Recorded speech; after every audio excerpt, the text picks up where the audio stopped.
বুধবার আরামবাগের Kalipur sports complex মাঠে আরামবাগ বিধানসভা কেন্দ্রের প্রার্থী মিতা বাগের সমর্থনে প্রচারে আসছেন মুখ্যমন্ত্রী মমতা বন্দ্যোপাধ্যায়। তার আগে মাঠ পরিদর্শনে এলেন প্রশাসনের বিভিন্ন উচ্চপদস্থ আধিকারিকরা। উপস্থিত ছিলেন তৃণমূল কংগ্রেসের রাজ্য সম্পাদক স্বপন নন্দী, আরামবাগ পৌরসভার কাউন্সিলর প্রদীপ সিংহ রায় সহ অন্যান্য নেতৃত্ব। জনসভাকে কেন্দ্র করে ইতিমধ্যেই জোর কদমে প্রস্তুতি শুরু হয়েছে।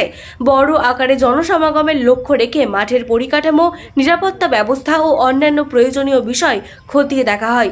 পাশাপাশি প্রশাসনের পক্ষ থেকে বিভিন্ন গুরুত্বপূর্ণ দিক নির্দেশও দেওয়া হয়েছে যাতে সভা সুষ্ঠুভাবে সম্পন্ন করা যায়। আজকে কি মাঠ পরিদর্শন হলো একটু বিস্তারিত জানান। আমাদের মাননীয় মুখ্যমন্ত্রী মমতা বন্দ্যোপাধ্যায় আরামবাগের জনসভা করতে আসবেন ওই কালীপুর স্পোর্টস কমপ্লেক্স মাঠে। সেই জন্যই সিএমের যে ডিএসপি সিকিউরিটি আছে, আমাদের আরামবাগ থানার আধিকারিকরা আছে, ইলেকট্রিক ডিপার্টমেন্ট আছে, পিডব্লিউডি আছে, তারা আছে। আমাদের এইখানে আমাদের কাউন্সিলর আমাদের তৃপ্তি আর আমাদের প্রদীপ আছে থেকে যে এই মাঠটা কি চয়েস করছেন আর কি। কবে আসবেন উনি? 8 তারিখে আসবেন। টাইমটা এখন বলেননি, 8 তারিখে আসবেন। হেলিপ্যাড কি এখানেই হবে? হেলিপ্যাড আছে তো, এটা হেলিপ্যাড আছে, সেইটাই ওই জন্য এই জায়গাটাতেই করছে আর কি, হেলিকপ্টারটা নামার জন্য।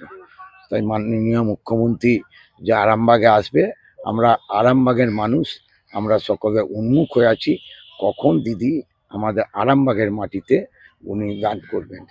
আরামবাগবাসী একদম অপেক্ষা করে আছে। আজ তো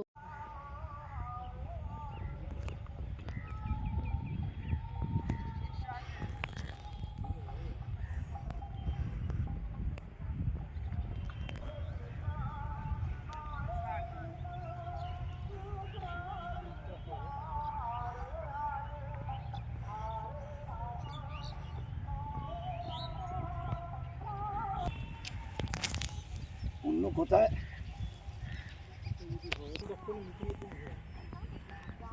এখানে হেলিপ্যাড কোথায় হবে?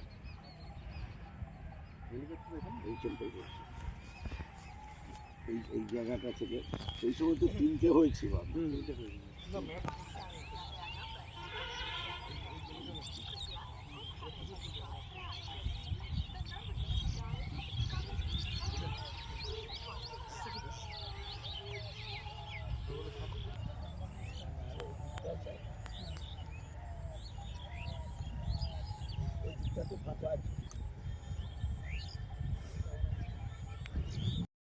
নিউনুর সোফা সেন্টার। এখানে সমস্ত রকম সোফা পাইকারি ও রিটেলে বিক্রয় করা হয়। সমস্ত সোফা নিজস্ব কারখানায় তৈরি করা হয়।